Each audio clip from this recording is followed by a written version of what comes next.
You wake up 6 months from now. Same alarm clock. Same bedroom. Same life. Nothing has changed. How does that make you feel? Really sit with that feeling for a moment.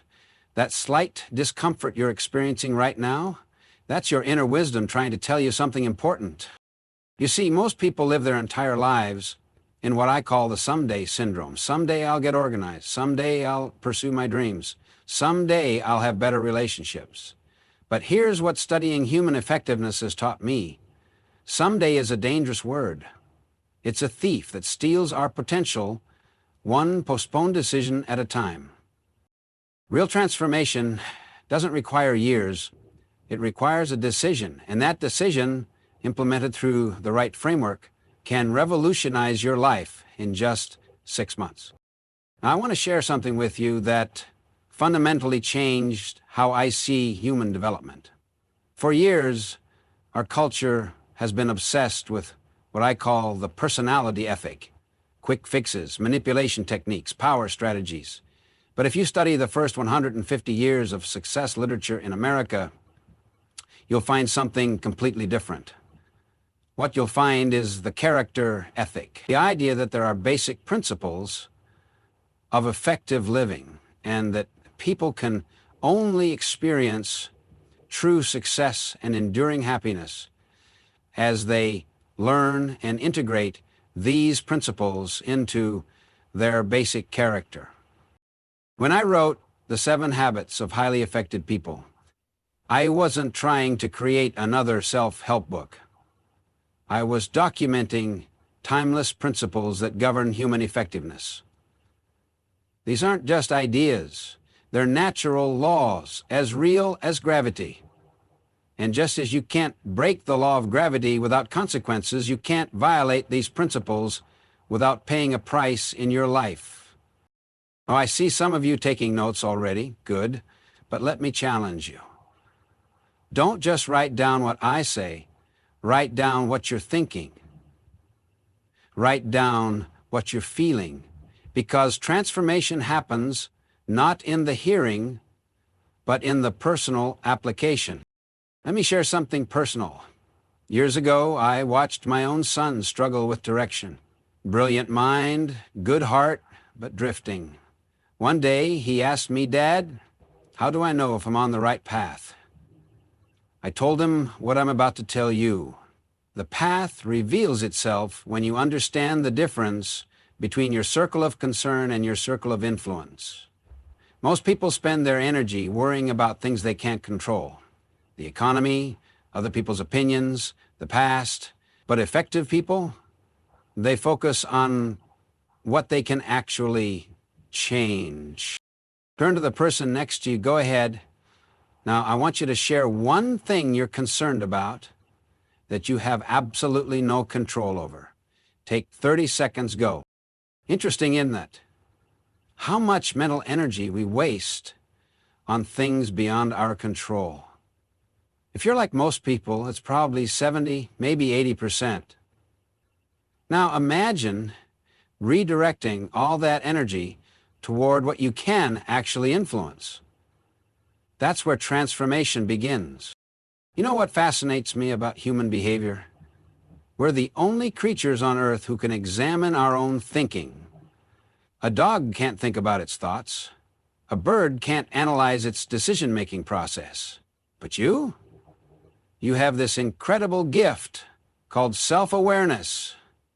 Yet most of us use it like someone who owns a Ferrari, but only drives it to the grocery store once a week. Let me tell you about Celine.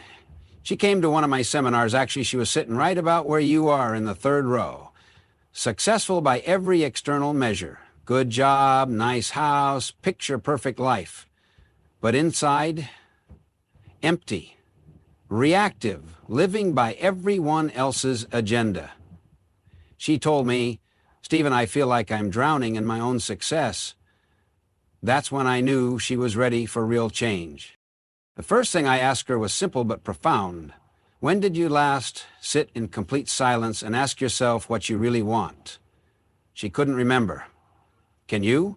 When did you last turn off all the noise, the notifications, the opinions, the shoulds and musts, and listen to your own inner voice? This is where we begin our journey through what I call the maturity continuum. You see, we all move from dependence, the paradigm of you take care of me, you didn't come through, you are to blame for the results, to independence, the paradigm of I can do it, I am responsible, I can choose, to interdependence, the paradigm of we can do it, we can combine our talents and abilities and create something greater together. The first three habits move you from dependence to independence. This is what I call private victory. You can't have public victory with others until you've had private victory with yourself. It's an inside-out approach. Habit 1, be proactive. But let me be clear about what this really means. It's not about positive thinking or motivation. It's about recognizing that between stimulus and response, you have a choice. Viktor Frankl discovered this in the concentration camps. Everything can be taken from you except one thing, your freedom to choose your response. Right now, in this room, you might be thinking, but Stephen, you don't understand my situation. My boss is impossible. My finances are a mess. My relationships are complicated. And you're right, I don't know your specific circumstances, but I know this. You're either living in your circumstances or above them. There's no middle ground. Here's a simple test. Listen to your language for one day. How often do you say things like, I have to, or I can't, or if only? This is reactive language. It's the language of victims. Now imagine replacing it with, I choose to, or I prefer, or I will. Feel the difference? That's the difference between being a product of your conditions and being a product of your decisions. But here's where most people get stuck. They try to change their behavior without changing their paradigm, the lens through which they see the world. It's like trying to get to a new destination using an old map. Doesn't work. You need habit 2. Begin with the end in mind. I want you to do something uncomfortable right now. Close your eyes. I'm serious. Close them. Now imagine you're at your own funeral 3 years from now. Who's there? What are they saying about you? Not about your achievements or your possessions, but about who you were as a person. What legacy are you leaving? Open your eyes.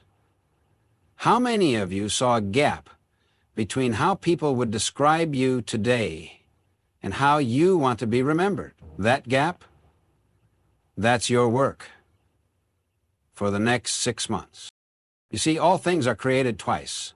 First in the mind, then in reality. Your life right now, it's the physical creation of past mental creations. If you want a different life 6 months from now, you need different mental creations today. This is what I mean by principle-centered leadership of your own life.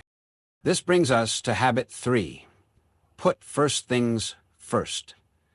But I can't teach you this until you understand something crucial.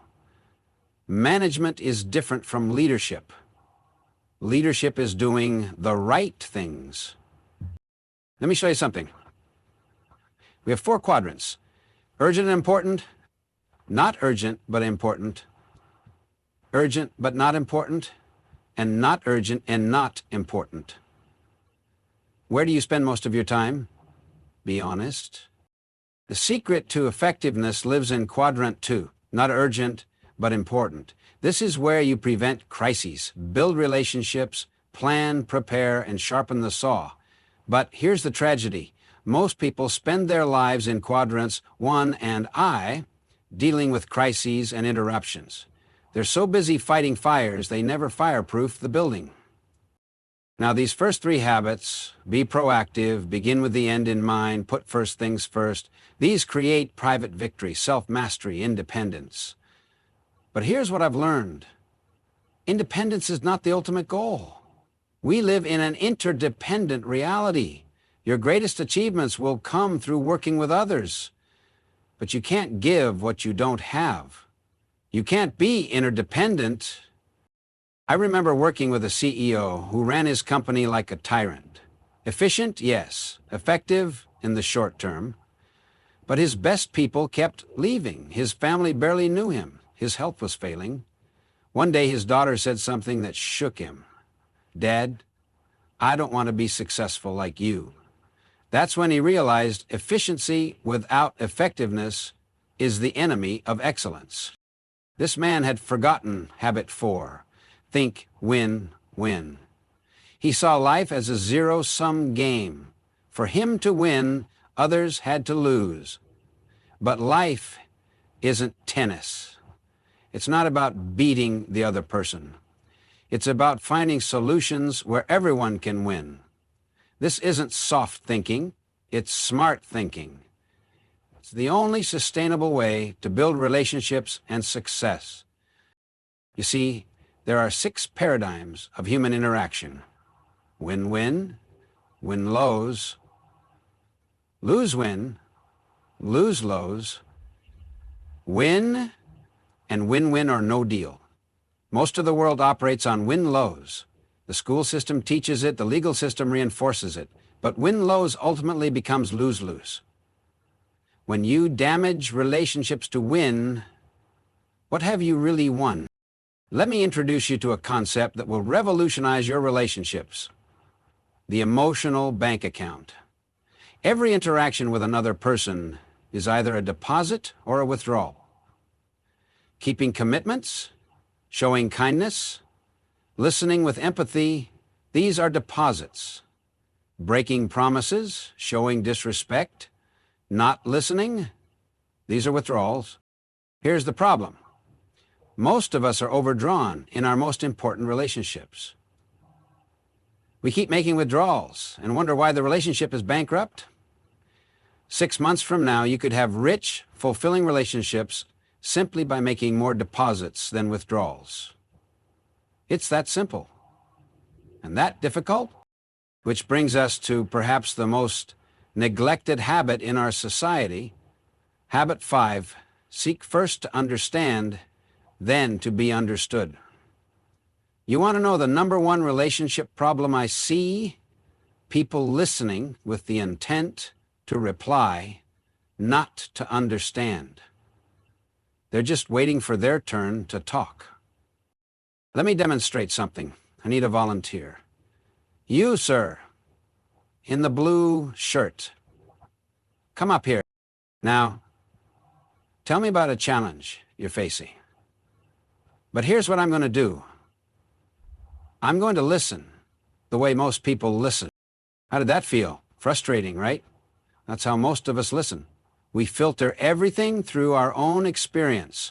But real listening, empathic listening, requires us to get inside another person's frame of reference. Thank you. You can sit down. You see, when people feel understood, they lower their defenses. They open up. They become teachable. But when they feel judged or misunderstood, they close down. They defend. They attack. How many of your relationships are stuck in this pattern? This understanding creates the foundation for habit 6, Synergize.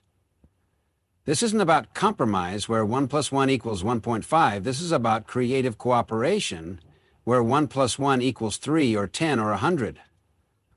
But synergy only happens when people feel safe to be vulnerable, to share wild ideas, to disagree respectfully. I want to share a story about a team I worked with at a major corporation.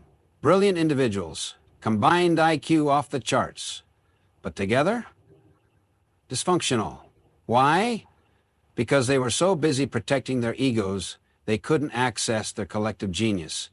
We spent 3 days just learning to listen to each other. Really listen. By day 4, something magical happened. Ideas started flowing like water. They solved problems that had stumped them for years. That's the power of synergy. But here's the sobering truth. None of this works without habit 7, sharpen the saw. Let me tell you a story. A man was sawing down a tree. He had been at it for hours, sweating, exhausted. A passerby said, "Why don't you take a break and sharpen your saw?" The man replied, "I don't have time to sharpen the saw. I am too busy sawing." Sound familiar? That's most of us. Too busy to exercise, too busy to learn, too busy to connect with loved ones, too busy to reflect on life's purpose. But here's what I know. You are the instrument of your own performance. If you're dull, everything you produce will be dull. If you're sharp, you can create masterpieces. Think about 4 dimensions: physical, mental, emotional, and spiritual. When did you last invest in each one? Not just exercise your body, but really honor it as the temple of your performance. Not just read a book, but stretch your mind with new paradigms. Not just manage stress, but cultivate emotional resilience. Not just believe in something, but connect deeply with your purpose. This is about P/P/P, valence, production and production capability. The goose and the golden eggs. Most people are so focused on getting the golden eggs, they neglect or even kill the goose.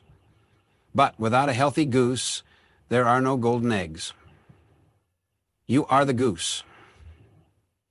These 7 habits are how you stay healthy and productive. Now, let me get practical. You want 6 months to transformation? Here's your blueprint. Month 1, master self-awareness.